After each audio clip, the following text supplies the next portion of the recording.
So we're running again. Let's see if I can. In my. Oops, nope. Show live information. Well, I guess we're going again. And, so I was on a forum yesterday. We have a post from the public, I guess. So I was, what's it called? I lost it now because of, I was on, I was on this platform, trying it a little out. I just needed to try it out, to see what it's actually about in regards to what is. I think I deleted it already.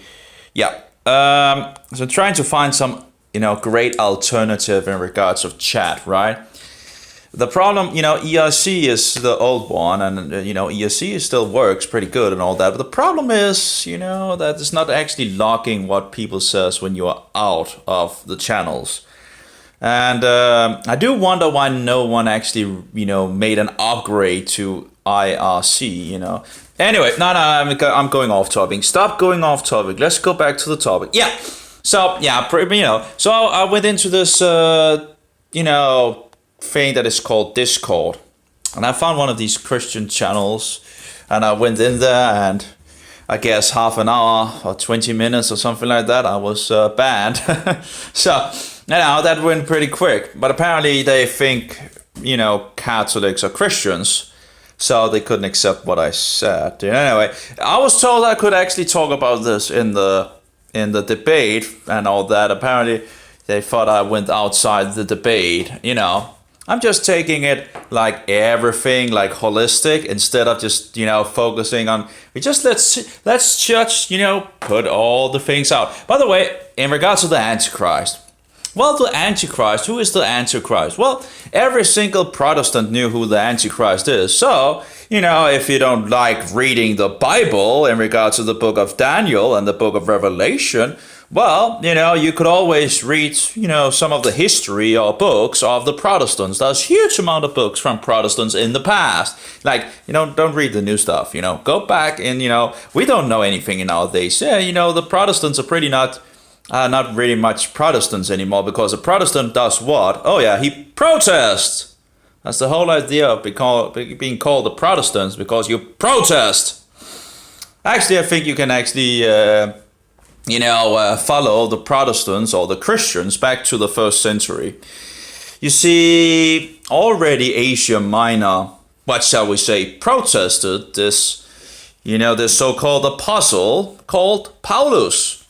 And one of his last letters, if not actually the last letter, some of the Bibles that put the letters of Paulus in order and all that put it last. And from the context of it, it must be one of his last, but of course he's talking about in regards of dying and so forth, if I remember correctly. But anyway, he says that all Asia has left me. Oh, they have turned their back to the great and so-called awesome so-called Apostle Paulus. So anyway, so I think already in the beginning, in the 1st century, already corruption was there, we know, from the 1st century. The question is, who actually made that corruption and so forward? And I think Satan has censored a lot of information down through history, but we can still pick up pieces here and there. And of course, we have the Bible, to discern. So, anyway, if you look at the Marcion prologues from the 2nd century, Marcion was a Pauline Christian. He only believed Paulus understood the gospel, and he rejected all the rest, the true apostles and all that, as heretics. So, anyway, so there you already give a contrast of two gospels going out into the world. And what's the difference between these two gospels? Well, one gospel is with the law and the other is without the law, but both of these gospels goes out in the name of Jesus Christ. You see, they're very, very close, yet they are very far, from each other, because they go into opposite directions, So anyway, I guess I went there. Anyway, so I think in regards of Protestants or Christians that actually always, have rejected these falsehood and all that, you can pretty much lead it back to the 1st century. Isn't it funny that people already had issues with Paulus in the first century? So when people are like, "Oh no, you reject Paulus as a apostle and all that, they will say, "Oh, they don't want to talk to you," and they go, it's like you were getting frozen out. But already in Asia Minor, we know the area of Asia Minor was an area that had a huge amount of light in that area. Actually, I think in regards to the first 200 years or something like that, or 200 years of they were the place, and they had a great conflict with Rome because they wanted to do what is in the Bible, in Asia Minor. But Rome wanted to have them do in regards of their traditions, their pagan traditions. You see, the conflict was already going on. And again, I think it started in the first century. So, but anyway, some of the reasons why they rejected Paul, I think you can find it in the New Testament itself. So, we have John writing for Jesus in regards of to the 7 congregations in Asia Minor. You see, a lot of things are happening in regards of Asia Minor. We also know that Paulus was in the area, of course. He was teaching, according to the book of Acts, he was teaching in Ephesus like 2 or 3 years or something like that. So anyway, yeah. So it is. I just have to wonder. When you talk to Christians and all that, and point it out, that they rejected Paulus, and it's like they don't even think about it. It's like, oh, they rejected Paulus. Just go along and see. Yeah, and that's not to say that Paulus doesn't have anything correct to say, but the dangerous thing is what is it called? The leaven. That is the danger. So of course he says something true. He's so close to the real events and so forward. So absolutely, wouldn't you expect him to tell the truth? You see, the best lie or the best lies and deceptions are based on truth and lies and deceptions. You cannot just lie and deceive, without putting some truth in there. Because if you don't put truth in there, it will not work. People will figure you out. And as Jesus warned us about, wolves in sheep clothing, right? So what does a wolf in sheep clothing look like? Well, if possible, could deceive the elect, right? So anyway, so what does he look like? Well, what does, a wolf in sheep? Well, it looks like the real thing, right?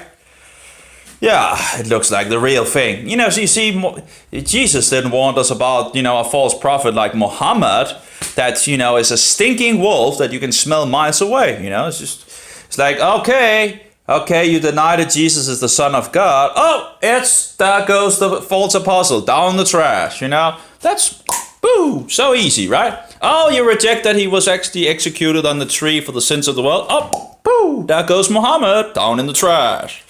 And of course, they reject that he was, in regards to Mohammedans, the followers of this false prophet, reject that, of course, that he was resurrected, because he didn't die. And if he didn't die, he wasn't resurrected by, give me a break.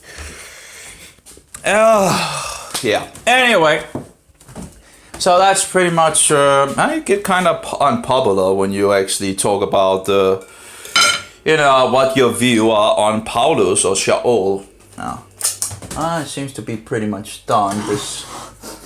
I have my breakfast, meat, Anyway, I guess, it isn't really breakfast. Well, it is breakfast for me, but, in regards to the time and all that is in the day. Any case, so again, in regards to protesting and all that, these fallacies and all that, well, I think it goes back to the first century. And of course, we know by Jesus Christ, he said that, someone would be sowing the bad darnel, the poisonous darnel, amongst the good eatable wheat that the master had sown, That would be Jesus Christ. So Jesus sows the good eatable wheat, and afterwards, the devil sows the bad.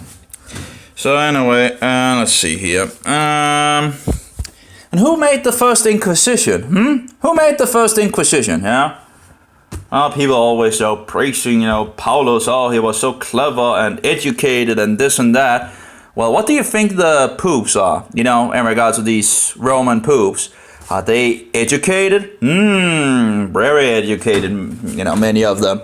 So, are they clever? Yeah, they can be very clever, but they're using it for the wrong things. Using it for, instead of actually standing for truth, they're destroying truth, and they can use truth to actually destroy it. It's just so deceptive. Anyway, Judaizing, right? You know the word Judaizing and Judaize and all that? Who coined that term? Well, seems to go back to Paulus, right? It seems like people are picking, he was, calling Peter a Judaizer and all that. I think it was something, what is that? I can't remember on the top of my head. But in any case, and in regards of cursing people, does the Roman Catholic curse people like me? Oh, yeah. Well, I have a huge amount of curses on my head from the Roman Catholics. Oh, yeah, but they are my brothers and sisters, people say in regards of this ecumenical bullshit. Oh, really? So that's why they're cursing me on so many levels. Oh, just brotherly love, I guess. Yeah, bullshit. Utter bullshit, Anyway, this ecumenical bullshit movement is turning us back to the Antichrist. Actually, it's very, it's already, most Protestants don't even know who they protested anymore. And if they don't know who they protested anymore, how are they going to be protest? And if they're not going to protest, are they really Protestants anymore then? But if you talk about it and all that nowadays, the Roman Catholics will come. Oh, hate speech and this and that and propaganda and lies and blah, blah, blah, blah. Bullshit. Just keep away from these wolf in sheep clothing. Very, very, very slick in their evil deceptions and lies. It's just incredible how people can go so low as to do what Roman Catholics does. I guess when you worship a cookie and idols and follow the Antichrist, then of course, guess it shows the tree, I guess. A rotten tree, a most rotten, stinking tree, Anyway, so let's see, this is Daniel talking. This is from Hallelujah Scriptures. Actually, I have maybe, but see if I actually have, maybe we can go to, I actually would prefer that edition, I think. Of course, I don't understand. Let's see here. Well, let's see here. Don't I have that version installed? Have I taken that off? Usually I have. Oh, there we go. And we can go to Daniel. Daniel, what does that mean in regards to something, in regards of a judge? My God is judge or something like that? I'm not entirely sure, but anyway, let's go to Daniel. What is it? Let's see what the Bible says, right? Because of course, whatever the Protestant says, that's one thing, right? Reading one book after another, telling that, the papacy as the Antichrist. Like, for example, Martin Luther was a very, very, but not only Martin Luther, every single Protestant knew who the Antichrist was. It was like second nature to them. They read the Bibles, they knew the Bibles, they didn't really, I don't think they went far enough, but isn't that number 7? Oh, number 7. Let's see if we can find it. There we go. And we'll go down to number 7. So after this, I looked in the night visions, and so this is Daniel, by the way, and saw a fourth beast. So this is number 4. We have 3 more in the past, okay? And I guess if you can go look and read about those. But those 3 beasts are pretty much, not those that, is in the ruling position at the moment. So after this, I looked in the night vision and saw a 4th beast, fearsome and burly. What is burly? That was a weird word for that. Burly. 7. Let's see what this says here. 4th beast, fearsome and burly. Burly. I'm not even sure what burly means, Burly. That's interesting. Can we actually just look up, burly, whatever. The sense probably is swelled, great in size, bulky, timid, falsely great, boisterous. This word is absolute or nearly so.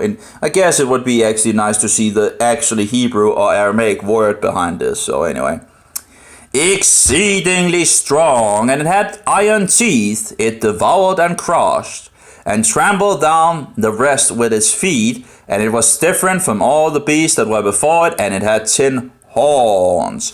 So this is the fourth beast, and in regards of, if you know in regards of some of the beasts, maybe you don't know in regards of, but you have different beasts. You have the first beast that is Babylonian, then you have the Medo-Persian beast, and then you have the Greek beast, and now the fourth beast. Now, which one is the fourth beast? What came after the Greeks? What came after the Greeks? Well, the Romans came after the Greeks, right? Yeah, okay. So this is a Roman beast, okay? So, and it had great iron teeth that devoured and crushed and trampled down the rest with its feet, and it was different from all the beasts that were before it, and it had 10 horns. And in regards of being different, this is just my view at the moment, you know.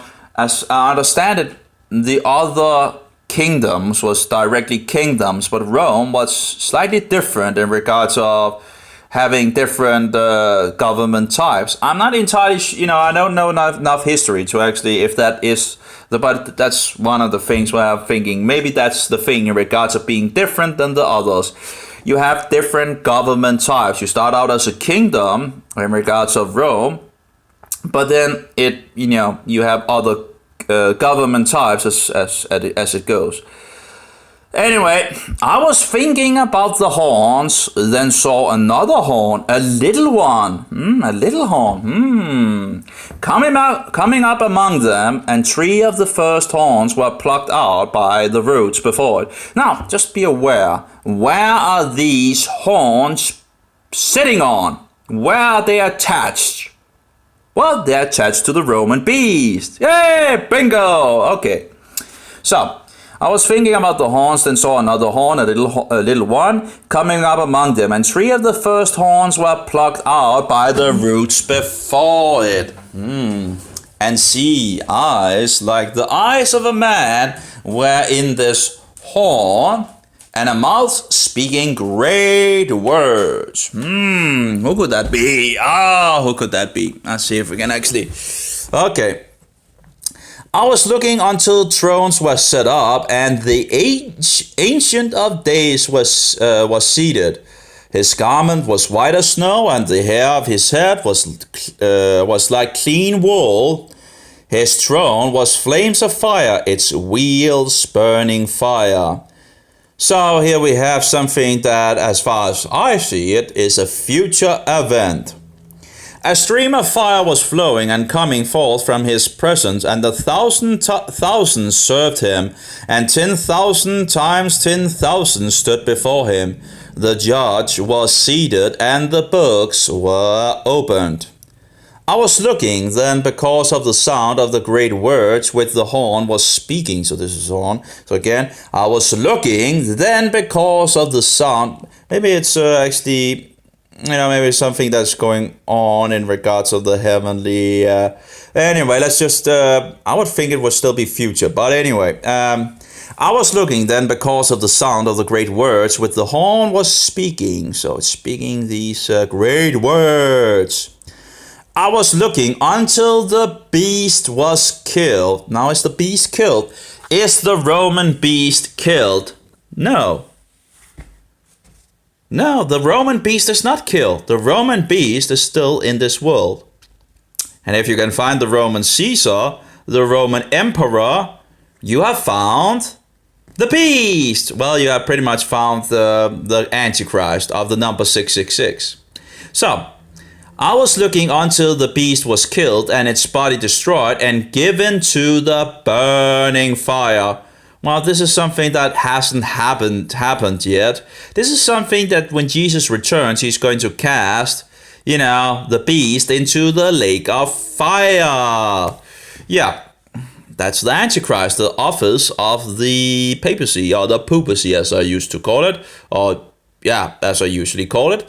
And And the rest of the beasts had their rule taken away, but a lengthening of their life was given to them for a season and a time. Not sure how that works out in regards to it seems like the beast is still there for a short time afterwards. The other three beasts, it must be, in regards to the Babylonian beast, the Greek, the Medo-Persian beast, and the Greek beast, and all that. And we know in regards to the beast, according to the book of Revelation, we see some of these characteristics in that beast, in the last beast with the 7 heads, and so forward. So, and we still see like Greek things. We see, we see these characteristics and all that, and of course Latin as well. We see different places. So, let's see here. Was given to them for a season. I was looking in the night visions and saw one like the son of Enosh. I think it's like son of man. I guess sometimes it might actually be better with the King James version, reading these things. But anyway, you can go look it for yourself. You probably have the King James version, maybe. And then you can just go and look it for yourself. Let's see here. I was looking until the beast was killed and its body destroyed and given to the burning fire. And the rest of the beast had their rule taken away, but lengthening of life was given to them for a season and a time. I was looking in the night visions and saw one like the son of Enos, the son of man, I think. But the problem is you have Adam as well. I guess that might, you have Ish, you have Adam, and you have Enos. And now, not entirely, Ish is usually man, and then you have woman, that is Isha. And then you have Adam, which is like more like, I guess, earthling maybe. And then you have Enosh, which is also sometimes translated as man, if I remember correctly. So I'm not sure how one would actually... but anyway, so one like the son of Enosh, son of man, whatever, coming with the clouds of the heavens. And he came to the Ancient of Days, and they brought him near before him. And the Ancient of Days, of course, is God.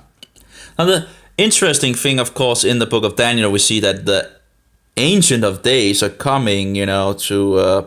so, I think we have two entities here. But anyway. And to him was given rulership and preciousness and a reign, that all people, nations, and languages, or tongues, usually in the Hebrew, they use tongues. They usually use things that is on our, body and all that, like, fire, nostrils, and, in regards if you are angry or whatever. Anyway, but anyway, languages should serve him. So who could that be? His rule is an everlasting rule which shall not pass away, and his reign that which shall not be destroyed. I wonder, who could that be? Who could that be? Oh yeah, that's Yeshua, or Jesus as some call him. That's Yeshua. That's, the Messiah. Okay, so let's see here. As for me, Daniel, my spirit was pierced within my body, and the visions of my head alarmed me.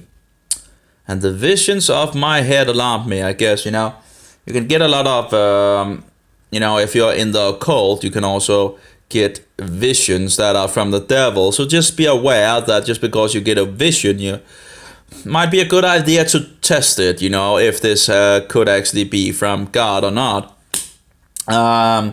So because, a lot of, when you go into the occult, you can also open up for these things, and and you can actually be led in the direction of pagan satanic doctrines, and whatever. Anyway, I drew near to one of those who stood by, and asked him the certainty of all this, and he spoke to me and made known to me the interpretation of the matters.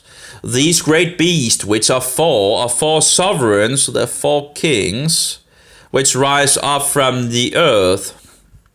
Then the set apart ones of the Most High shall receive the reign and possess the reign forever, even forever and ever. So how many kings do you have? You have 4. Now a king can actually be multiple kings. It's if you see Nebuchadnezzar, he was one king, right? And his his son took over. So you have 2 kings, but they're still compared to one, in regards to the statue, the golden head and all that. Both of them were representing the golden head. Now you see the silver in regards to the body of the statue again represents more kings. You have multiple kings in regards of the Medo-Persian rule as well. So again, one king represents more kings in the line. That's a good word for that. I can't remember what it's called. A succession? No. Dynasty, maybe. Maybe that's. I'm not sure if that's. Yeah, dynasty.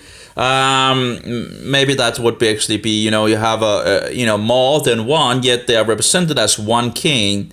So you see these parallels in regards of kingdom and king and kingdom, king and mountain and different beast and all that. Anyway, just read it and begin to chew it up. Begin to a little by little. If you reread these things again and again and again and again and again, it will begin to things will begin to work out.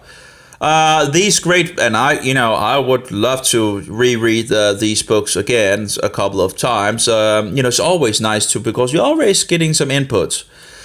These great beasts, which are four sovereigns which rise up from the earth. And then the set apart ones of the Most High shall receive the reign and possess the reign forever, even forever and ever. So we have 4 kingdoms, right?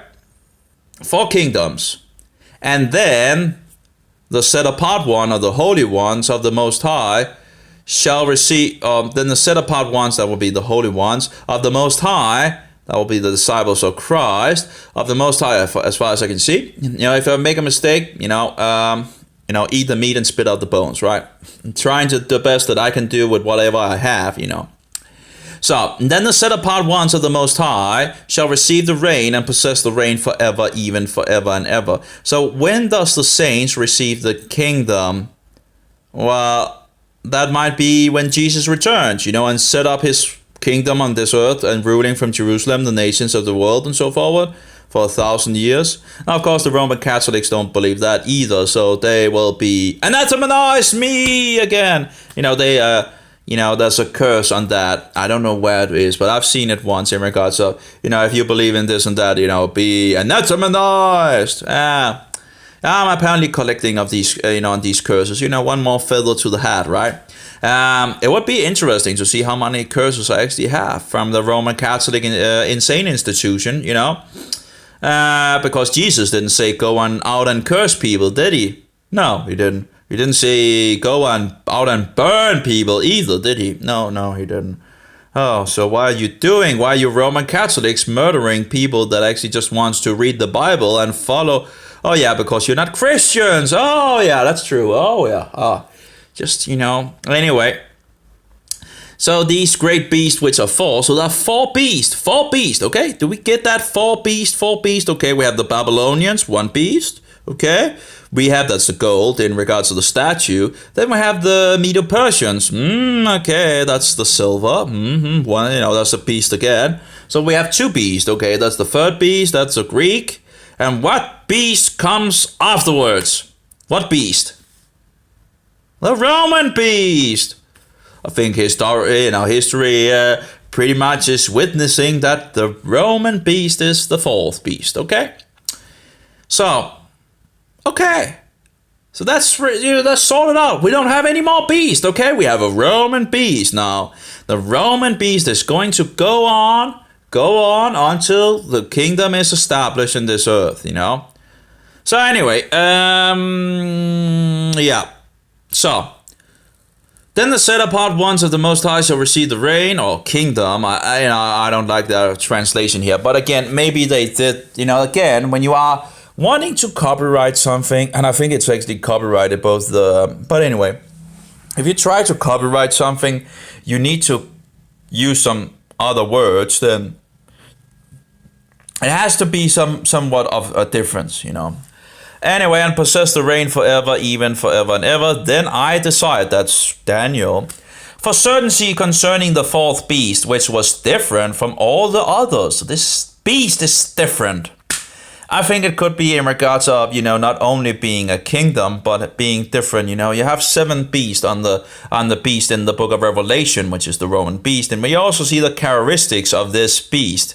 And the 8 is the beast itself, which is one of the 7, which I think is from the 6th head. But anyway, and then there was a seven head. I think that was the dukes, if I'm not mistaken, but I might be wrong. But there was something in regards of after the six head, the Caesars and so forward, there is a duke ruling for a short time. And that fits in regards to the seven head only being there for a short time. And then you have the eight, which is the beast itself, yet it's one of the seven, and I think that would be the six head. Anyway, whatever. But anyway, every single of these heads are a government type, as far as I can see. So it's a Roman beast, There's some, there's other known theory where they make out these heads to be different, but that doesn't make sense, because the the great city that rules over the kings of the earth, is sitting on all seven heads. So she's already there at the beginning of Rome, and Rome's creation, because the city is Rome. Anyway, then I decided for certainty concerning the fourth beast, which was different from all the others, very fearsome, with its teeth of iron, and its nails of bronze, which devoured, crushed, and trampled down the rest with its feet. And concerning the 10 horns that were on its head, and of the other horn that came up before, which 3 fell, this horn which had eyes and a mouth which spoke great words, whose appearance was greater than his fellows. Oh, sounds like the AntiChrist, doesn't it? Oh yeah.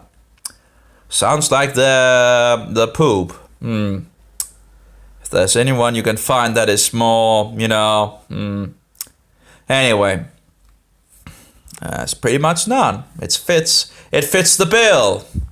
I was looking, and this horn was fighting against the set-apart ones. Oh, that's the holy ones, that's the disciples.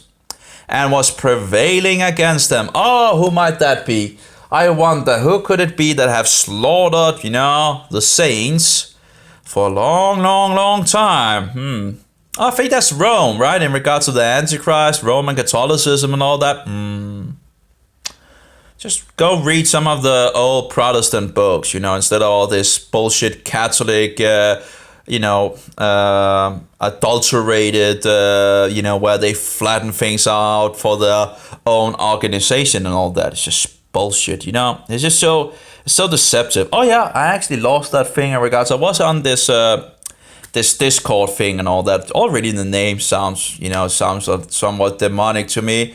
But anyway, and also the image and all that. But anyway, so I went in there to one of these Christian places and all that, and I was told I could speak about that, in regards of, Catholics and all that on the, where you could argument. Apparently there was different rooms and all that. And I was just trying out this Discord thing because I haven't really tried it out and all that. So I went in there, and there was Roman Catholics apparently already in there. And, I was kicked out and all that by the administrators, I was put in this room of, taken out apparently. And, but, it was totally gold, because one of these Catholics, and they were defending the cookie Jesus and all that, because I started with the cookie Jesus, right? And then they began, defending and putting up, of the so-called fathers and all that. And they all believed in this and that, Well, we have lost a lot of documents, thanks to Rome. And for example, Melito, I would have loved to see his, but I think thanks to Rome, we don't have those documents anymore. And I think we have lost, it seems to me that, we still have a lot, so just one have to be, discern when you read things, because the bad poisonous darnel was sown in the 1st century. So you have from the very beginning, you have corruption, going on different levels, And you also already see conflicts and all that. So when you read material from these people, you have to discern in regards of what is, this and that. Yeah, anyway. So, and they might put something into something that is actually, in regards to, you see, and all that, but in any case, whatever. The church has, they have always persecuted the truth. They apparently didn't like Melito very much, and he wrote, we have a list of books from them, or from one of them at least. And we also have that these books, who haven't read the books of Melito in regard to Jesus and all that and being God and all. And I'm like, I haven't, because we don't have the sources. But apparently these books were pretty, popular at some point. He actually also wrote a book on, and this is from the 2nd century, he wrote a book on the book of Revelation. Wouldn't that have been interesting to have, from a 2nd century, But apparently, those guys in regards of Rome and all that, the poisonous Darnell, apparently had some issues with Melito, for example, and others, also because they believed in a 1,000-year reign on this very earth. Oh, that's a Jewish fable and Jewish heresy and blah, blah, blah. Oh, give me a break. Anyway, and of course the Passover, you have so many things on so many levels being attacked. Of course, we can just go back to the Bible. All these pagan traditions that we are keeping today are not found in the Bible. Christ Mass, in regards to the cookie Jesus, the sun god thing and all that bullshit, it's not found in the Bible, Oh, but it becomes the real body and blah, blah, blah, flesh and sinews and soul of Jesus Christ. Bullshit, it's adultery. You don't worship a mere cookie. Oh yeah, and you have to have the priest with you, because then he can make, he can make the bread into God. Oh, okay. And that thought it was just symbolic. Oh, wow, how I just missed it. Apparently, a huge amount of Protestants thought it was symbolic. Oh yeah, and then you will bring up Martin Luther because, very deceptive and all that. Yeah, that's true. Luther seems to have had issues with it, but he himself also agreed that in regards to the Mass was the most, maybe we can actually quote him directly, because I have his document right here, for example. From 1537, when Roman Catholics are quoting Luther, just be aware when they are quoting Luther from, because, you can't just take Luther and quote him. Why? Because the younger Luther had some issues. Well, of course, he, also had issues in his older days and all that. But, the thing is, we have to remember that they are just waking up from the dark period of Romanism that had kept the truth away from them and so forward.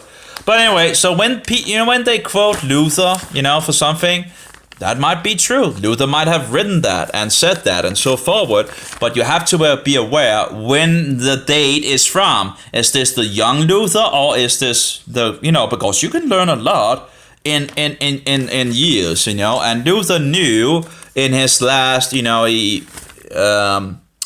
I think it was 1541, I'm not sure, but some of his collections of his younger material, and he writes these forewords and says that, he knows that he had some issues in the past, so, So he was aware that he made some false conclusions in his younger years. So again, when you see someone just quoting Luther to attack the Protestants, or to attack Luther, or maybe use the Luther to attack the Protestants and all that, just be aware that they are very slick. And you have to be aware, when is this from? Is it from the beginning of Martin Luther? Or is it from, because we are all growing as disciples of Christ. We are all growing in truth, If you go back 5 years or something like that, I wouldn't know what I know today. Or just 1 year or 2 years, And I have had mistakes, Anyway, this is from Martin Luther. From 1537. That the Mass under the papacy has to be the greatest and most terrible abomination. And if you can go and read this document in context. Both Luther and Melanchthon wrote in regards to the AntiChrist, who they thought was the AntiChrist. Well, of course, it's the papacy. It's also right directly in regards of. But anyway, it's an interesting document. Let's see here. Second, as a result of that teaching on the Mass, evil spirits have caused much rascality and appearing as souls of the departed. That's one of the ways demons, have a way of deceiving people. It's ongoing also today. They have demanded masses, vigils, I'm not sure what that is, pilgrimages, and other alms with unspeakable lies and cunning. We all had to hold these matters as articles of faith and live according to them. The Pope, so-called Pope, confirms this along with the Mass and all the other horrors. Here too there is no room for compromise or concession, because Romanism is not Christianity. Anyway, here we have some more in regards of anthrax, the sacrament only for the living. Okay, purgatory, therefore, with all its pomp, requiem, masses, and transactions, is to be regarded as an aberration of the devil. For it too is against the chief article that Christ alone and not human works is to help souls. Besides, concerning the dead, we have received neither command nor instruction. For these reasons, it may be best to abandon it, even if it were neither error nor idolatry. But anyway, here another one. But our papist employs such human words in order to make people believe in the shameful, blasphemous, accursed fares of masses offered up into purgatory for the souls of the dead, and so on. They will never prove such a thing from Augustine then when they have given up their purgatorial mass affairs, something Augustine never dreamed of. Then we will discuss with them whether St. Augustine's words lacking support from Scripture may be tolerated and whether the dead may be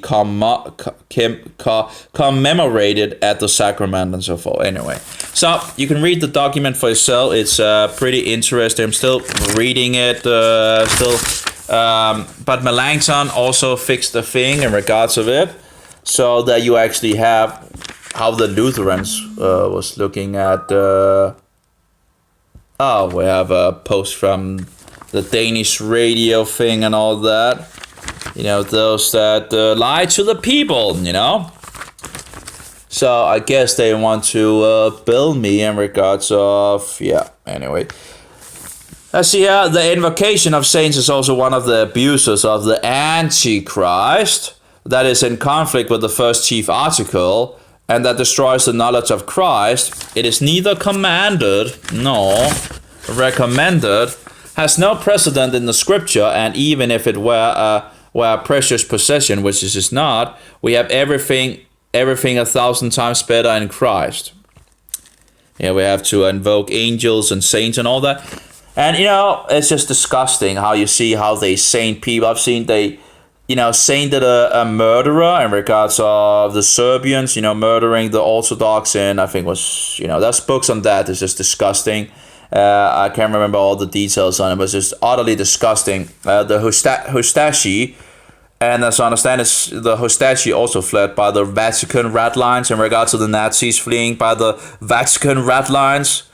And of course, Germany having a concordant with the Vatican as well in 1933 and so forward. And so had the Spanish and the Italians, by the way, if I remember correctly. So just go, but anyway, I lost the thread here. So for example, so they sainted one of these guys that had, murdered a huge amount of, because if it's a heretic, it doesn't matter in regards to the Roman Catholic Church. If they just, because the means justify the end and so forth. Anyway, so they apparently sainted this guy. And then there was another guy, I think it was England or something like that, that persecuted those that tried to get the Bible or the New Testament into England. And he persecuted these people. Well, what does the Roman Catholic Church do? Oh, let's make him a saint. And of course, we have the worst of all, in some sense. We have the Jesuit, the first Jesuit so-called father, or the general, the black general, how's it called? Ignatius Loyola. Oh yeah, let's saint him as well. This is a demonic institution. There's just 3 of them. I'm sure you can find more, and then you can go on the internet and you can see these cards. You can buy cards apparently, and with a prayer to these different, dead people. Utterly abomination. This system is just absolutely wicked. Anyway, by the way, this is called the Small Celt Articles. And we also have treaties on the power and primacy of the Pope. I think that might be the Melanchthon. But anyway, it was released in 1538. Where it was first edited, and they released it with Luther's and Melanchthon's document, and they wrote them in 1537. But Luther put intro into this and so forward by the prefix of Dr. Martin Luther and all that and so forward, and then he put into the document as well the Melanchthon's document. And it's free, and of course free is the best. That's so it also have introduction in regards of early in February 1537. That is in regards of the Roman calendar, of course, because it's not biblical. John Frederick, the Elector of Saxony, summoned a meeting of the Small Celt League. There a proposal was made to write a statement about the power and authority of the Pope. It says so-called Pope, but I'm going to use the word Pope. For political reasons, the reformers had refrained from saying anything about it at the Diet of Augsburg in 1530, and Luther, as I understand it, was very angry at Melanchthon. And he was like, we cannot, we have to, we cannot just, what's it called? But Melanchthon might have been afraid of being actually killed when he wrote the Augsburg Confession. So he went around the topic, it seems. But in 1537, Luther gets the chance to write on the topic, and he does. And then Melanchthon also, writes a document because... as I understand it, you pretty much agree with what Luther has written on it, but Melanchthon think they should read it a little, or write it a little, So but anyway, you can read it free on the internet.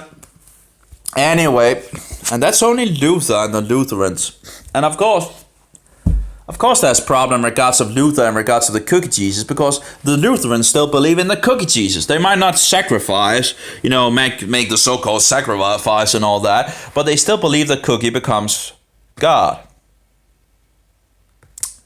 And this was one of the things that Luther got wrong. Melanchthon apparently did not believe in the cookie Jesus.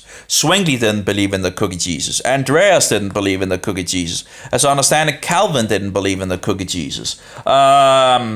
Wycliffe didn't believe in the cookie Jesus. As I understand, he actually attacked that as well. But again, the thing is, you find out that those are attacking the truth in regards to this are the Roman Catholics. They are the Papists, the Poopists.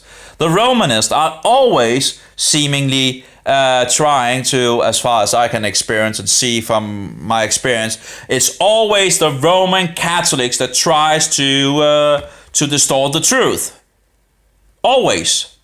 And if they can't eat up something, they will destroy it. They will do whatever it takes to either, swallow it up, as they're doing with the so-called Protestants in our days, or they will destroy it, which is also, they have used both tactics.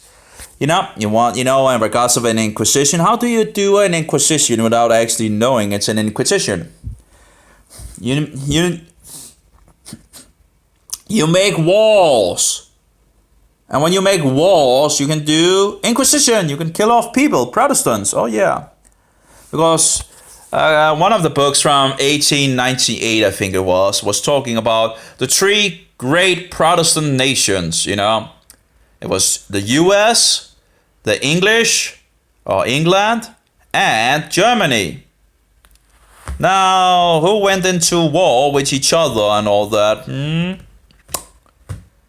Stupidity. It's stupidity that we Protestants have not, realized how they use, putting Protestant against Protestant.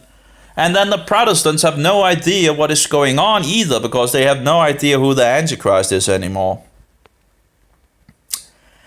So, anyway, and if you want to know what the Protestants really believed in the past, just go back and read their books. Anyway, I was looking at this. Okay, let's maybe go a little back. Let's go further in regards to the Daniel thing here. And concerning the 10 horns that were on his head, and of the other horn that came up before, which tree fell, this horn which had eyes and a mouth, which spoke great words, whose appearance was greater than his fellows. I was looking, and this horn was fighting against the holy ones, or set apart ones, and was prevailing against them. Again, it's the papacy. Just look into history, like real history, written by the Protestants. It's just incredible. Also, the Waldensians. I saw with Dave Hunt, and Dave Hunt made this wonderful "A Woman Rides the Beast." Again, you eat the meat and spit out the bones, so it's hard to find someone yet that you agree with 100% and all that. But overall, it's a pretty good video. And as you know, it's apparently the Roman Catholics will say it's anti-Catholic and anti-Catholic bashing and blah blah bullshit and all that. It's just the truth, and they just use these tactics to try to close the mouth of people and say, "Oh, I'm also offended." And, for example, also saying that we shouldn't tolerate this. Oh, we shouldn't tolerate that people speak truth about, Roman Catholicism. Oh, well, I thought we had free speech, but of course Romanism doesn't like free speech. Well, in regards to freedom of religion, they only liked freedom of religion when they are on the, when they have some issues in regards of being a minority, Look at Roman Catholicism. Did it ever promote free speech before? No. And then the Protestants come about, and then we need to have free speech. No, sorry, freedom of religion. Oh yeah, sorry about that. That was freedom of religion. Well, why would we have freedom of religion? Because the Protestants didn't want anything to do with Roman Catholicism, and they had laws against Roman Catholics because they knew the dangers of Roman papists. And apparently they forgot that over time, so now they're letting them have government positions and all that, and the mass and so forward, and it's just stupidity. Anyway, so all this freedom of religion and all that came about, I wonder why. So let's see, what was made legal by the freedom of religion? Oh, the Jesuits, the Freemasons, Roman Catholicism as well. Oh, 3 things. Oh. So what was the idea before that? Oh, that was in regards to the Bible, wasn't it? Oh, yeah.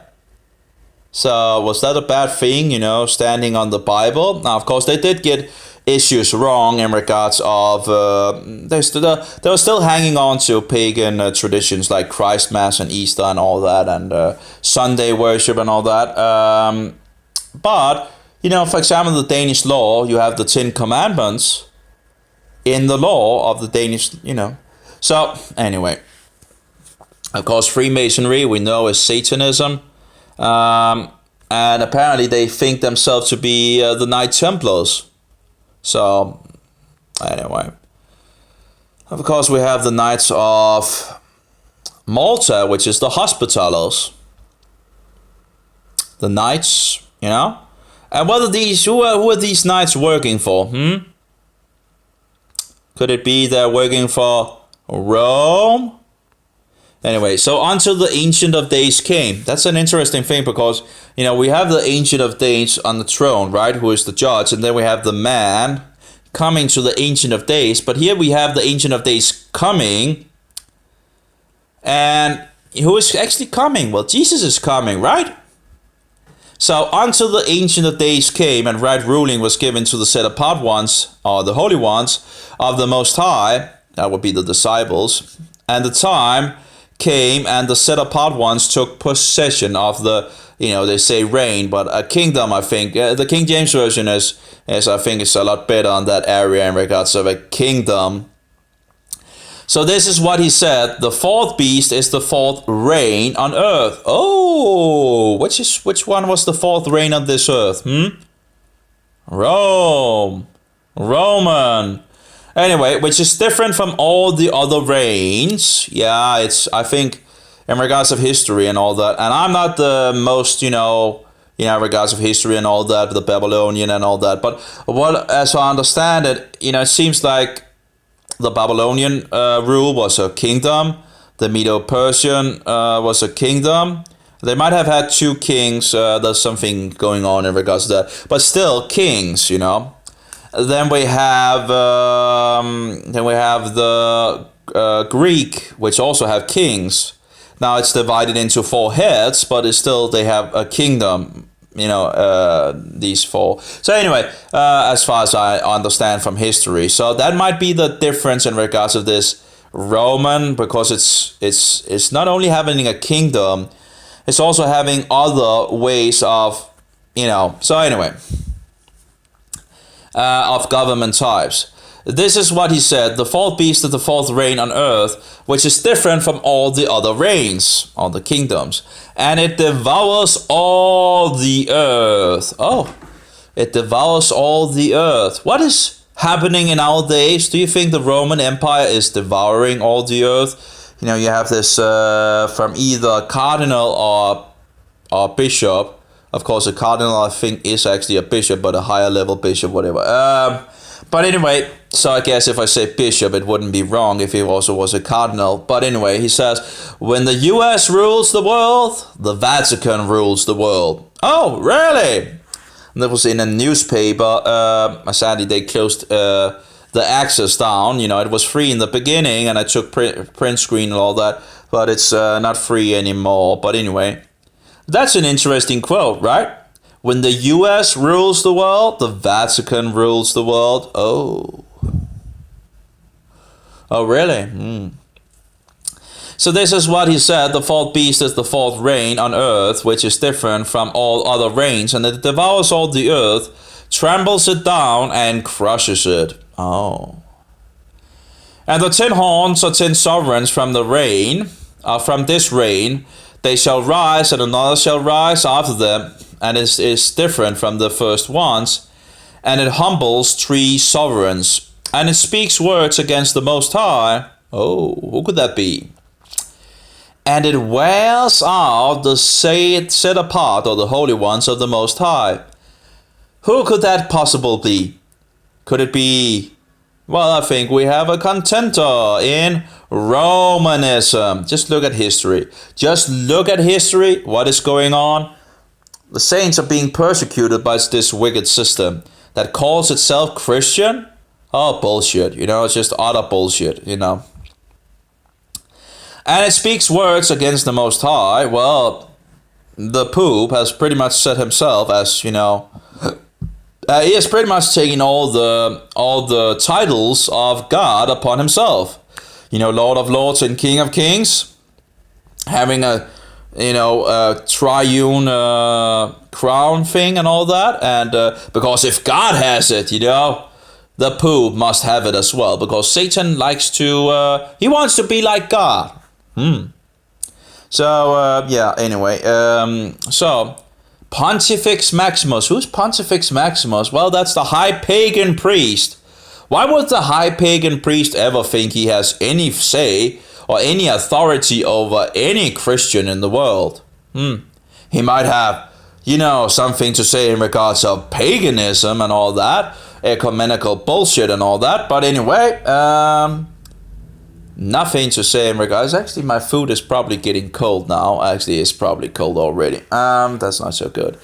And it speaks words against the Most High, and it wears out the set apart ones of the Most High. And I feel that. Where do I feel that's coming from? Well, it's coming from Roman Catholics.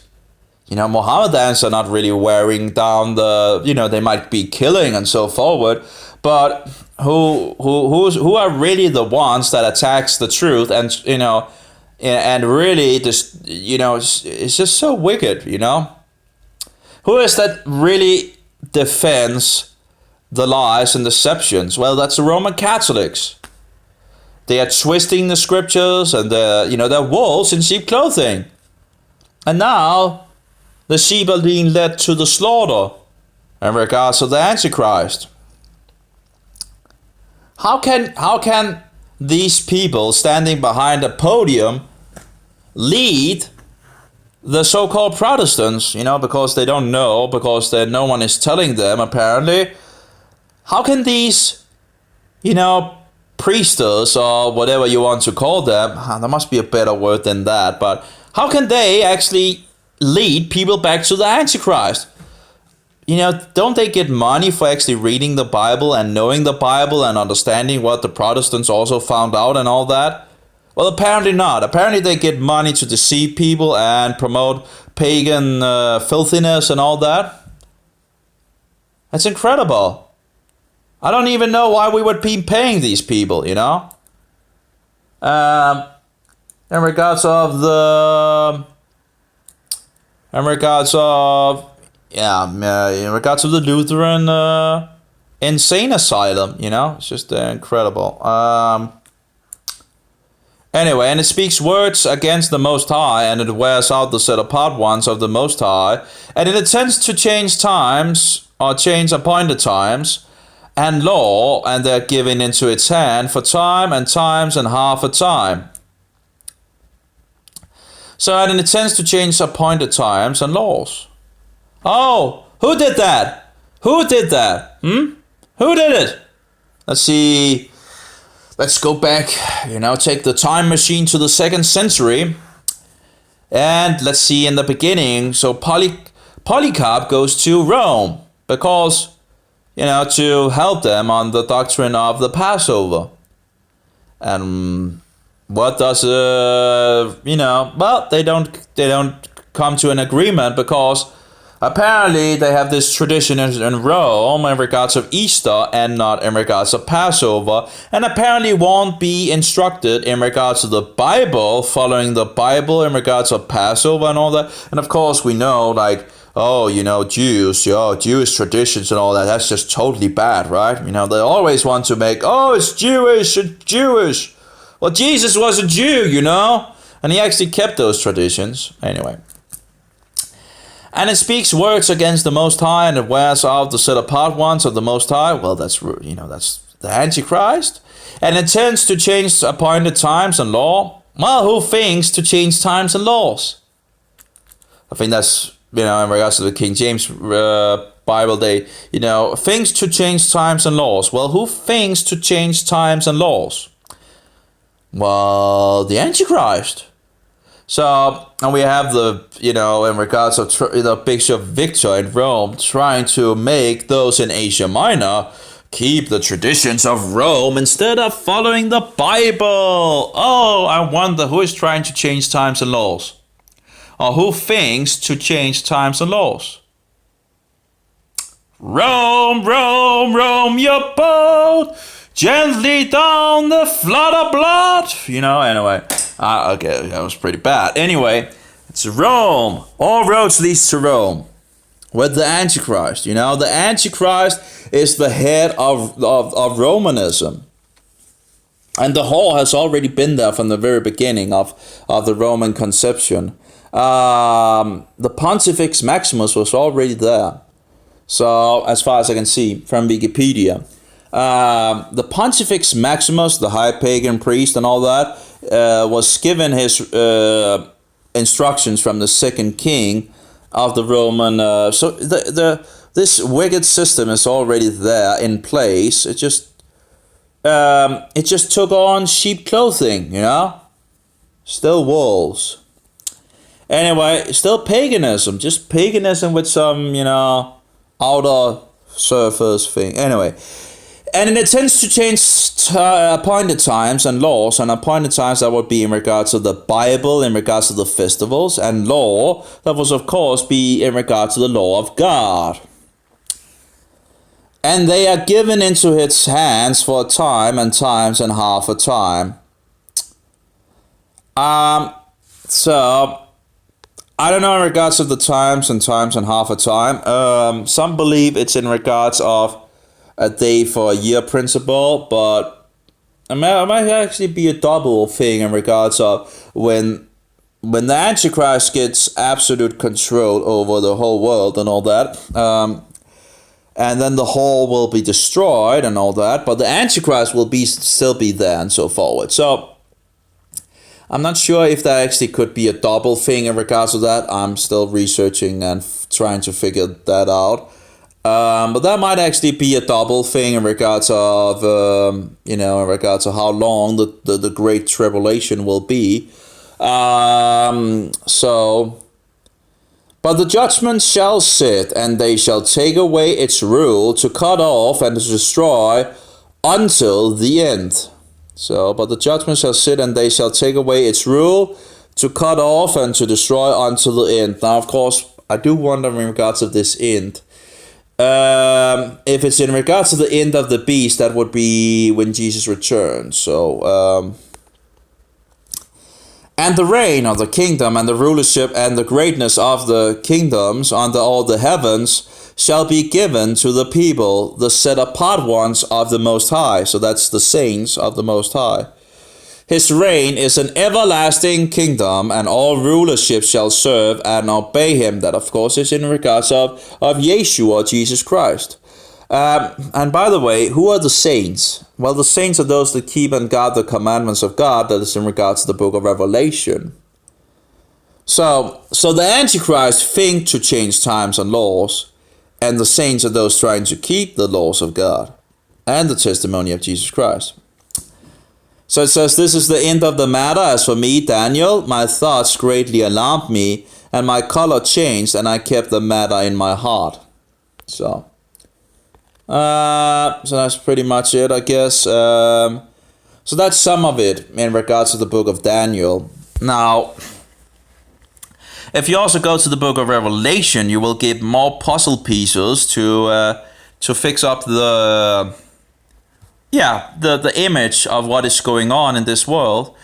And when you begin to understand that, you will have a pointer in what direction, in regards to the information that is out there in the public, because there's a lot of liars and a lot of deceivers that tries to get you off this thing in regards of who the Antichrist is. It's like, oh, the Antichrist is over there. Oh, the Antichrist is over there. Oh, the Antichrist is there, whatever.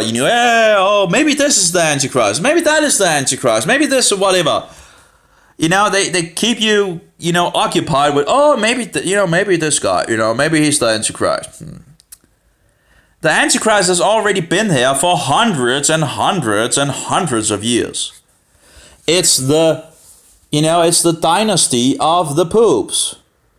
It's the triune tyrant, it's the Roman emperor, the Roman Caesar, the Pontifex Maximus, the high pagan priest, the pontiff, whatever, That's the man of the number 666. It's the beast of the number 666. So, you see, the Antichrist has been here for a long, long, long time. Every single one sitting in that office is representing the Antichrist. So, yeah. But of course, the Catholics will say, oh, that's propaganda. That's anti-Catholic bashing and all that, or anti-Catholic, or it's bashing and it's unloving and it's this and that bullshit, While they promote the ecumenical movement, come back to the Antichrist. Come on. Come on under the wings of the Antichrist. Worship the cookie! The Mariolatry and the bullshit things,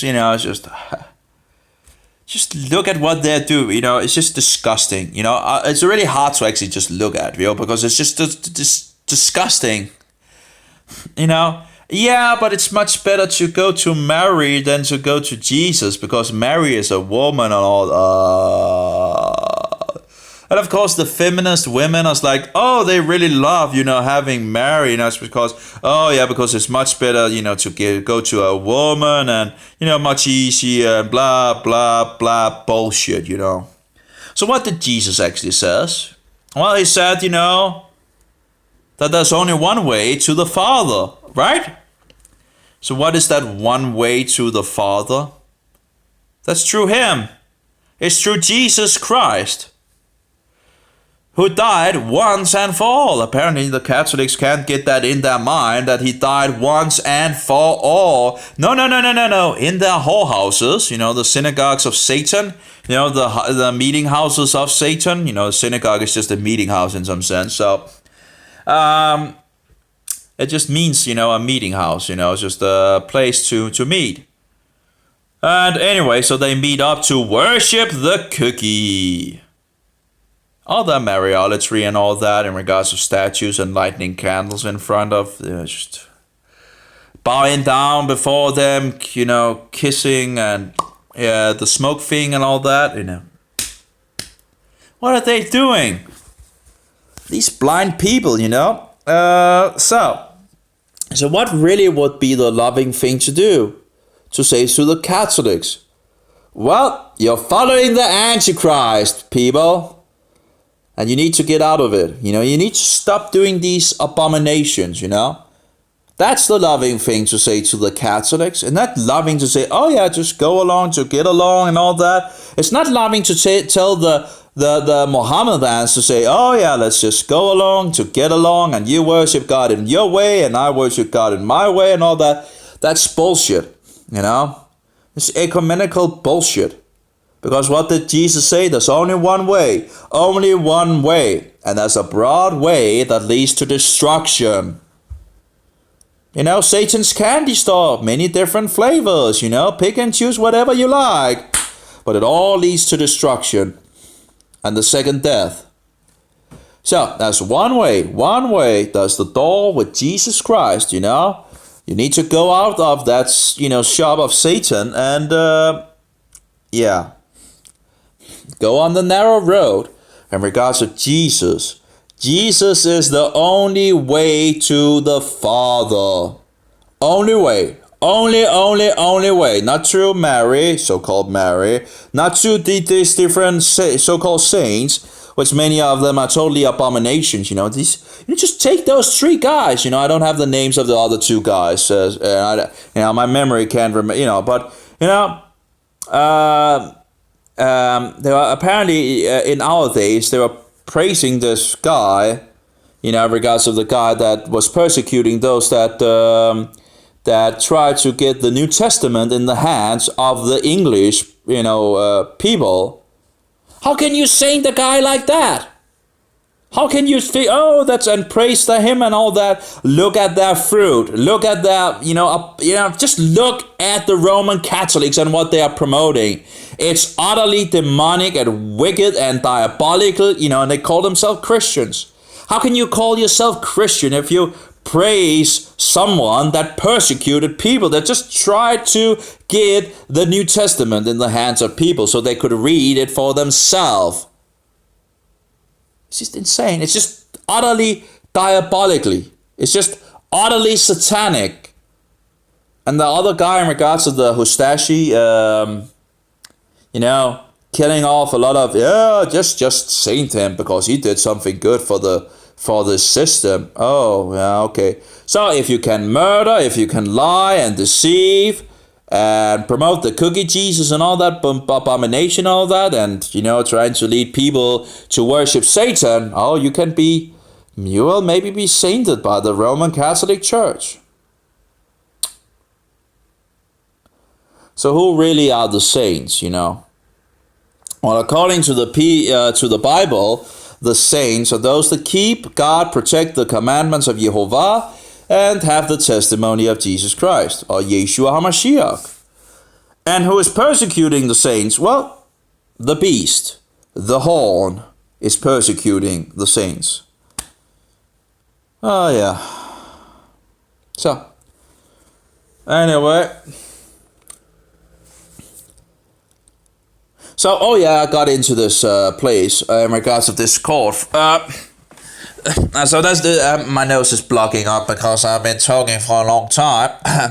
So that was really annoying. But anyway, so I was told that if I was going to because I was told by one of the administrators that we actually see Catholics as Christians, in this place. And I was like, okay, well, I don't. But anyway, so I was told that, I think it was a woman actually, so she told me that if I wanted to, in regards of talking about the, Catholics and all that, I should go into the debate room. And apparently I needed like this thing in regards of being a debater and all that, and then you can go into the rooms. It's kind of a little weird, but okay, I figured it out, and I also need to have some titles, non-nominational Protestant and all that, and I put that on as well. I couldn't find Disciple of Christ on the place and all that, but anyway, so, and that was, I guess that was how I figured out that they actually had Catholics in there. So anyway, so I went into the debate forum, and there was Catholics, at least two. Might have been more, but so I began to talk a little about Romanism and so forward, and there they jumped out of the bushes and all that. It's always funny when they do that. So I just began to maybe I actually preached a little, maybe I was more like in preaching mode than actually in debate mode. I was rebuked on that.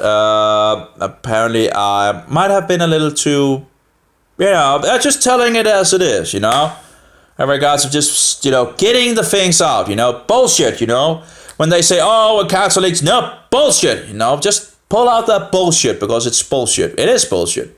This ecumenical movement and all that bullshit. I'm not going to be disturbed by their tricks of, hate speech, blah, blah, blah. I'm not going to go there, I'm not going to be silenced by their tricks. Alberto Rivera talked about these tricks in regards to the Catholics, but how they use different tricks to silence the Protestants to believe that, oh yeah, Catholics are just Christians.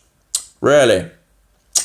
So anyway, so let's just forget the Protestant history and what the Protestants believed, like every single Protestant, and what they knew in regards of history and all. Let's just forget about that. Let's just forget about, the Jesuits trying to blow up the English Parliament and all that. And so they could fix Roman Catholic, Parliament, or what do you call it, institution government, instead of a Protestant government and all that. Yeah, let's just forget about that. Let's just forget about everything that these Jesuits are actually out there trying to get us back to the AntiChrist. Yeah, let's just forget that. Okay, yeah, because it's just propaganda, it's just falsehood, it's just, you're just insane and this and that, and you're not loving, and, just keep on going and going and going with these.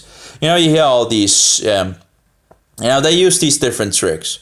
And it might actually work, but with, that's the thing.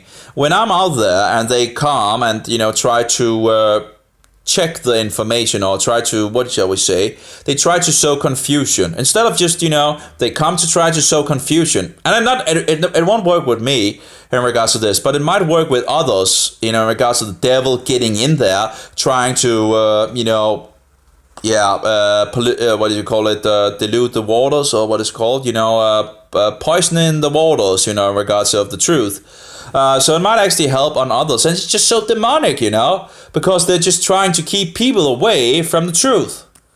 Anyway, if you want to know what the Protestants believe, just go, back in history and read some of their books. And you should see that they knew who the Antichrist was, and that was not like, oh, we wonder who the Antichrist is. Oh, who is the Antichrist? Who could it possibly be? No, they knew. They were all in agreement with that. That was actually some of the one of the things that actually were pretty much in agreement with. They had different other issues that they, had conflict in and all that. So, but that was, things that were pretty much in agreement with. Anyway, so... And oh yeah, they will use the tricks. Oh, there's so many nominations and all that. Well, in regards to having different congregations, there's no problem in regards of that. In regards of you have 7 congregations in Asia Minor, in different cities. Is there something wrong with that? No. And you know, the idea is to get closer to the Bible and do what, you know, the law of God, you know, in regards of the festivals and so forward. Sadly, we haven't come further as we have in regards of these 500 years, but the idea is just to pull rope from Satan, you know. That's the thing. We're not perfect as Christ was, but we, you know, we can still pull rope from Satan. And we might, you know, with whatever we have, we might not know everything and this and that, and we might not be perfect and all that, but we can still pull rope from Satan. And he has taken a lot of rope in these times, and now people don't even know who the Antichrist is anymore and running back to him. But anyway, we are told to just stand up for the truth, even if the whole world hate us, you know. We just talk about the Antichrist, to warn the people that is now running back and see if we can save some of them before they just end up in this Roman Catholic abomination system. We are to stand up and warn the people and those that might, you know, get a head up in regards of, hey, this guy's actually telling the truth. Hey, what am I doing? Why am I following these blind guys leading me back to the Antichrist, right? We have to warn the people, even if it can cost us our life, and people will hate us and all that. Doesn't matter. The idea is to save souls and to help as good as possible, you know. Anyway, and Satan can only kill the body. He cannot kill the soul. You see, it's a privileges of God. Of course, Satan can get us away from that salvation in regards of Jesus. But, you know, but overall, in the end, it is God that, you know, can destroy both body and soul. So if we reject the salvation that he has provided, yeah, he can cast us in the lake of fire for the second death. So thereby we should fear God more than we should fear Satan and his puppet in Rome. Anyway, so... What? Okay, yeah. So I was on the chat thing and all that. So I began, you know, talking a little on this place, and again, I might have gone a little into preaching mode, but I'm just tired of that Roman Catholic bullshit and all that. So I just went in there and just told it as it is, you know, trying to the best of my ability to be out of the bag, you know, I forgot what it's called. Not trying to, you know, just get out there, you know. And it went pretty well, I think. Anyway, and but anyway, apparently the administrators later on thought I was way off, you know. But anyway, so I was talking a little here and there. We started out with the cookie Jesus and all that, and you know, and they tried to defend the cookie Jesus, and then one of these Catholics guys, I was talking about the Jesuits, you know, just look up the Jesuits, just look what the Jesuit oath and all that. I was just, you know, putting it out there in the forum because somebody might actually pick it up. If just one person picks up what I'm saying and might actually begin to open his eyes and think, uh-oh, this crazy guy is actually telling the truth, you know, and begin to research. That's just what, you know, that would be worth it. Just one person doesn't, you know, one person. So anyway, so I put forward in regards of the Jesuit oath and all that, and apparently one of these Catholics that is talking and all that, so you know, he goes to the internet apparently and find the Jesuit oath, which I think is pretty good, you know, that's nice, you know. And he copy paste one of the most wonderful things in the oath, in regards of exposing them, okay? You know, one of the things where I just totally, I don't know how the Catholic couldn't see it. You know, these people sometimes, they must be totally blind, you know? Just promoting something and it's like, you know, just totally, you know, it's just totally gold for me. When these things happen, it's just totally gold. I'm not sitting there, it's like, yeah. The thing is just totally gold, you know. Anyway, so this guy, he takes some of the Jesuit oath in regards of infiltrating, you know. That's another word for it. I actually have it on my Facebook, and it's just wonderful, you know. Sadly, I didn't get an image because I was banned before I could actually get an image. So that was very sad. So let's see here if I can find it. It was just pure gold. I'm just sitting there. Oh, that was just and he's the one, you know. I wasn't even the one that, you know. It's just gold when it comes from a Catholic or a papist, or, you know. So, and people are keeping Sukkot. By the way, Sukkot is one of the festivals of the Bible. So it's awesome to see people keep it. Now there's still some variations in regards to some people kept it last month and some keep it this month, because in regards to the new year in the spring, there was a little conflict here and there. So, but you know, as long as we're trying the best, you know, if some people keep it 1 month later on 1 month before, as long as we are trying, you know, the thing is, there's more and more people going to Israel and looking at the land. Now, I do think it was actually last month in regards to these things, but you know, it's you know, it's better, you know. Yeah, whatever. If people keep it this month and all that, as the Jews also keeping it this month and all that, I think it's still, you know, it's still great, because, you know, we're still trying the best to our ability, right? So let's see here. Where do we have the thing? No. That's in regards to Paulus, in regards to when all Asia turned their back on Roman. And you just go look at the last letter of Paulus, or one of the last letters. It's in 2 Timothy, I think it is. Do I have the Bible here someplace where... Because there's one of these Bibles that put the letters of Paul in. Let's see here. Yeah, let's see. Let's put it. Hebrews, I guess, is put last anyway. Maybe because I don't think that. I'm not sure in regards to the dating of Hebrews, but Hebrews, which I think actually is written by Paul.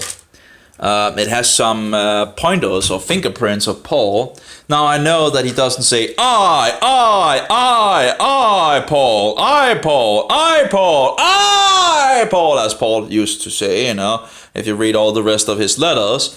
But I really think that Paul, you know, really kept, you know, he's writing to the Hebrews, right? So, you know, a Jew for a Jew and a Greek for a Greek. That's Paul. That's, you know, that's doctrine. Yeah, it's 2 Timothy. If you go to 2 Timothy 1:15, 2 Timothy 1:15, which is also put in the last. I guess in regards of Hebrew, the letters of Hebrew, I don't think that would be the last letter that he wrote, but I don't know. Whatever the case. But they have tried to put them in order, and the last is Timothy, 2 Timothy. And he says, he's talking to Timothy, you know this, that all in Asia have turned away from me. Oh, why would all of them turn away from Paul? Or Paulus, actually. Or Shaul. And we know that Timothy, apparently, according to the first letter, seems to have been in Ephesus as well, giving some instructions from, you know, Paul or Paulus. And again, he's, you know, he's very, very, very slick. Very, very, very slick. And I think a lot of people fall into his deceptions in regards of lawlessness. A lot of people, Christians that read the letters of Paul, gets into total lawlessness. So, but I think Hebrews was written by Paul as well. I think there's some good indications on that. Even if it's not like I, like the rest of the letters. Anyway, I, Paul, my gospel. Oh, that's your gospel. Oh, okay. Anyway. So, any case. And you just have to wonder, why would Asia Minor, in the end, reject Paulus? Well, I think you have, if you go to the book of Revelation and read the 7 letters to the 7 congregations in Asia Minor, which still believes in Jesus apparently, right? That has access to Apostle John, Apostle Philip, and probably other disciples from Jerusalem, well, rejected Paul.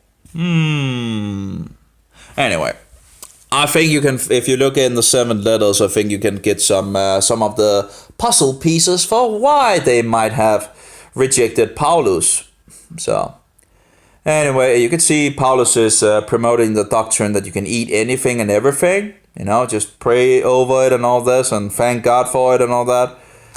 Well, then you see Jesus rebuking on this doctrine in the book of Revelation and all that. And you also see the book of Acts, where it talks about that the Gentiles shouldn't eat anything sacrificed to a false god. So not to, what's it called? So, what's that in English? Not to defile themselves, that's the word. Apparently, it seems one of the letters of Paul talks about that he didn't get any instructions from Jerusalem besides collecting money for them. Oh, really? So no other instructions than to, to collect money. And I already knew that in regards to collecting money to the, to those in Jerusalem and all that. Yeah, whatever. I do wonder in regards to this collection. He seems to be very into this collecting money. I don't know where he got that doctrine from, of collecting money. That wasn't one of the 4th commandment according to the book of Acts. So anyway, but it doesn't seem like he, in one of his letters, it seems like he doesn't, it seems like he didn't hear about these 4 commandments apparently. I can't remember which letter that is. But anyway, something to go deeper into, of course, as I become better as well. Knowing more of the rest of the Bible. So anyway, we were getting off topic again and all that, but this is some of the things that I've written in regards of some of the information. I've collected a lot of data in regards of Paulus and all that. In regards of the Martian prologues, we have the Toledote issue, which is a Jewish document, the Clementine homilies or the Clementine recognition have some interesting stuff as well.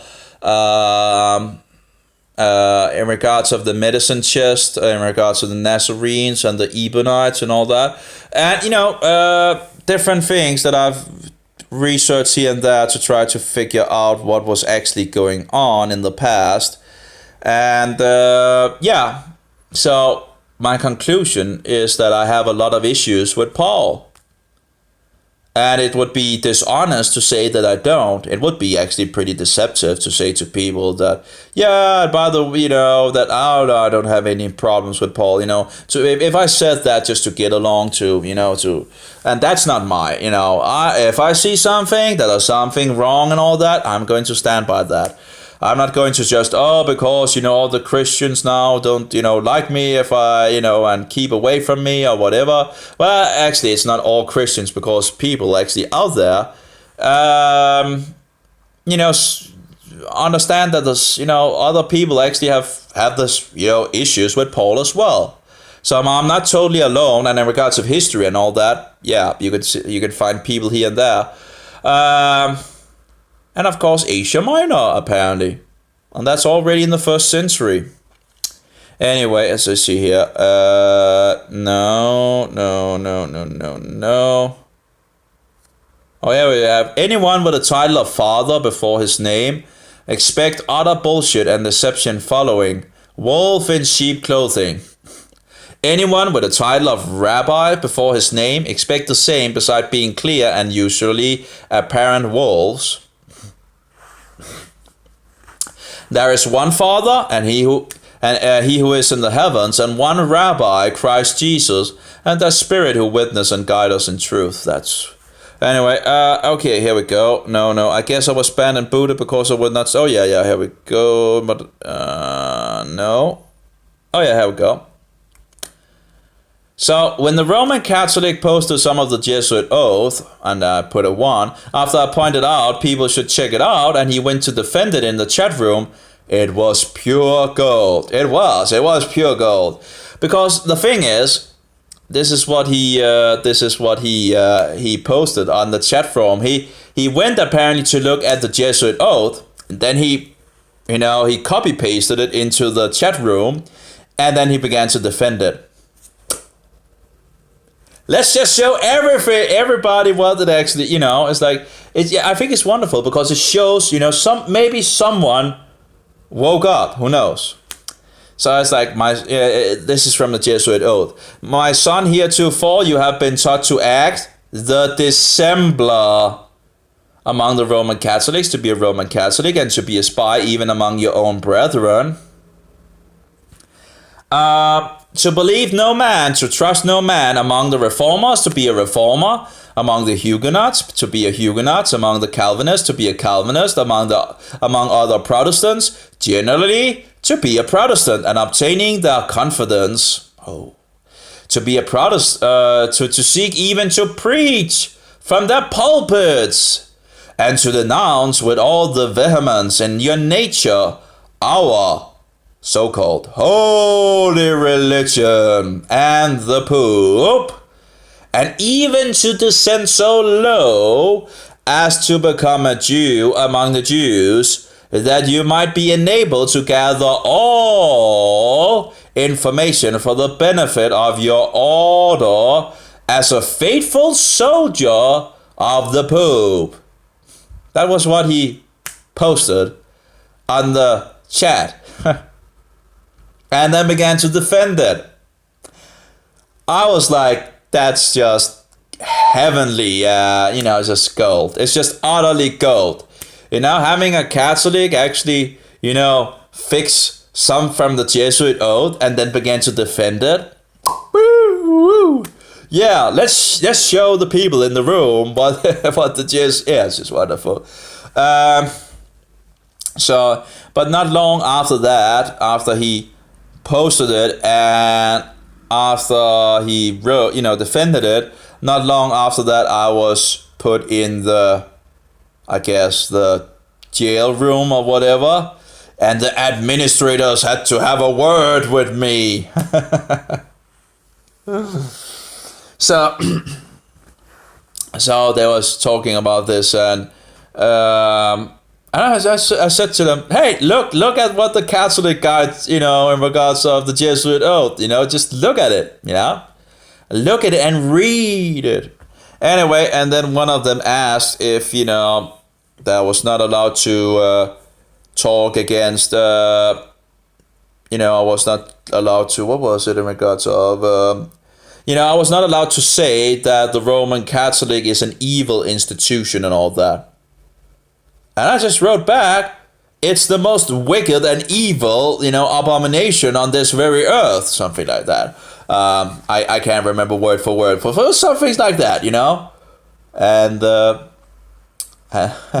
and he says, and then he said, well, that's a no, and then he banned me, and I was like, okay, well, anyway, so I'm not allowed to tell the truth. Oh yeah, we don't like free speech, Free speech is not, we shouldn't tolerate that, right? And I actually saw that on one of these Catholics. Now, of course, usually you get the sense of Roman Catholicism and all that over time. When you get more experience with these deceivers and all that, you get more experience with how they work and all that, you begin to get an idea, and it's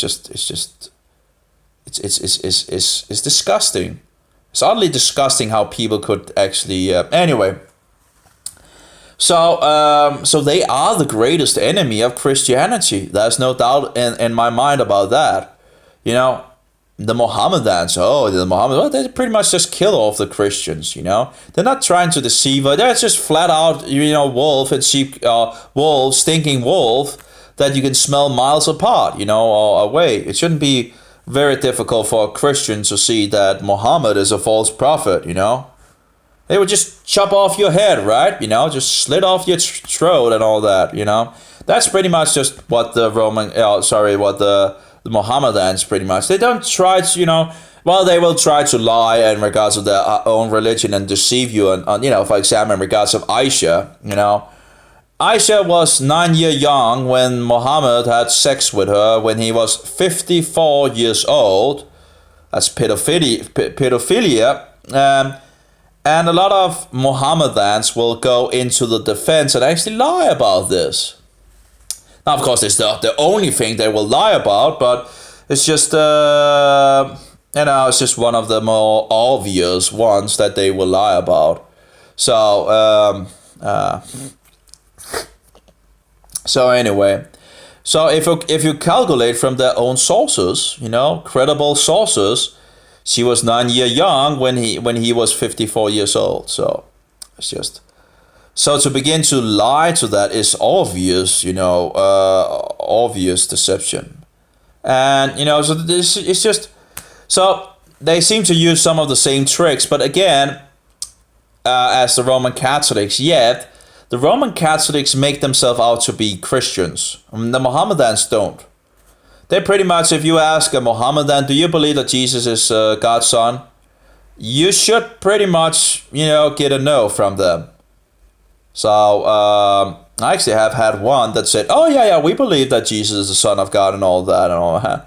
I'm like, "Oh no. It's just, but again, they are allowed to lie and to try to I guess confuse you. And I think that's utter demonic. Why would you not stand in the light? If you believe in Muhammad and all that, why can't you just stand for what is actually true in regards of that religion, that pagan, filthy religion, Why do you need to lie about it? So, and the same thing in regards to Roman Catholics, when they sometimes come to defend their filthy religion and all that, they won't even tell you that they're Roman Catholics. Yeah, you can see they're Roman Catholics and all that. You have all the pointers, but they sometimes they won't. It's like, oh, it doesn't matter what I am and this and that and this really blah blah blah blah blah. Oh, it really doesn't matter if you're Roman Catholic and they're defending Roman Catholicism. Oh, it doesn't matter. Okay, and you can't say it that what you are. Oh, you can't. Yeah, but it doesn't matter what your background is. Okay. So if you ask me in regards of reading what I say and all that, and if you would ask me, are you a Protestant? Well, I wouldn't say, oh, it doesn't matter and this and that and all that. Well, I would just say, yeah, I'm a Protestant. Yeah. Well, in the sense that I absolutely protest the AntiChrist. And if you define a Protestant as someone actually protesting the AntiChrist, indeed, so I'm a Protestant. Why would I hide that fact away? Like, oh, no, I don't want to say if I'm this and that. Do you have something to hide? Yeah, of course you have. Roman papist, Roman poopist. Oh. It's like, yeah, but if I tell you, you just put me in the box and whatever. It's like, well, if you're a Roman papist, I know what you're then into, right? I have a idea why you would say what you say.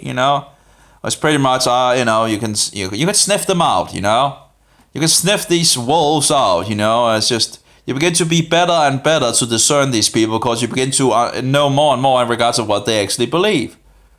And then you can begin to see, and you learn their tactics and so forward, how they try to shut your mouth and all that, hate speech and, you're not loving and you're not a Christian and you're not this and you're not that and all that. It just keeps on going, anti-Catholic and anti-bashing and whatever, So anyway, so you begin to learn these tricks. We begin to have you might not be able to express in words totally what they are, but when you come by them, you begin to get a sense for it. And if one thing doesn't work, they try another thing, and they might try another thing, and so forward. So but pretty much. So who's the Antichrist? Well, it's the papacy. It's the poopacy. It's the great, plugged toilet throne, that that Satan have given this office, you know. And of course, if you look in the book of Revelation, you see that Satan, the dragon, gives, you know, authority, power, dominion to this office. So, yeah. And this office will continue until Jesus returns and cast whatever guy is in that office at that time and, you know, throw him into the lake of fire. Oh well, anyway. Yeah. Yeah, who knows when we are going to die and all that. Well, you know, whatever the case, you know, whenever we are going to go, well, at least stand for truth, you know. Who wants to live in a world based on lies and deceptions and wicked filth, you know? And idol worship. Anyway, I think I have talked enough, and now you know, and do your own research, and do your own research, you know, because I could be a wolf in sheep clothing.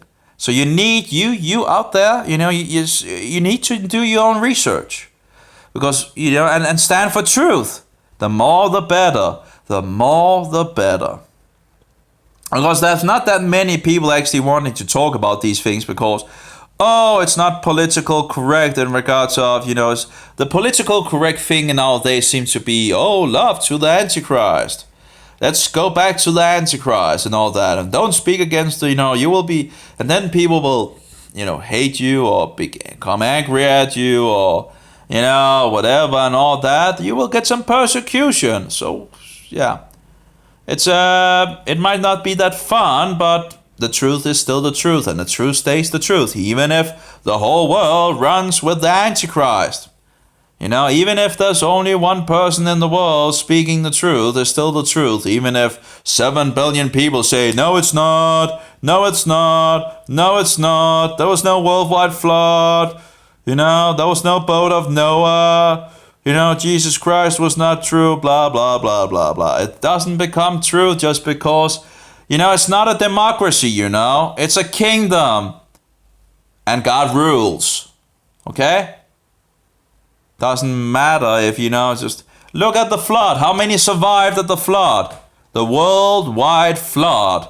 The wiped pretty much nearly all mankind out except 8 people. How many survived? 8 people. How many was that? Well, we don't have a number, but it could have been a huge amount of people at that. You know, they could live longer. They were closer to the original DNA code and so forth. So the DNA code didn't have that many mutations and all that. They could live over 900 years, we know from the Bible. You know, I don't know how many years that the women could actually bear children, but that could also have been a greater distance, you know. A longer distance or whatever you want to call it and all that. And they might actually also have been much easier to conceive, you know. So, and I guess, I do wonder in regards of, I think it stops, doesn't it? I don't know actually in regards to women, but if a woman is pregnant, doesn't her egg thing actually stop? So actually, you know, wouldn't that actually also in some sense might actually, I don't know actually. Because if you have eggs, you have, you know, as I understand it, women are born with so and so many eggs, right? So if you're pregnant, you know, and having like, you know, a huge amount of children and all that, wouldn't those eggs still be ready to, you know, roll out and all that?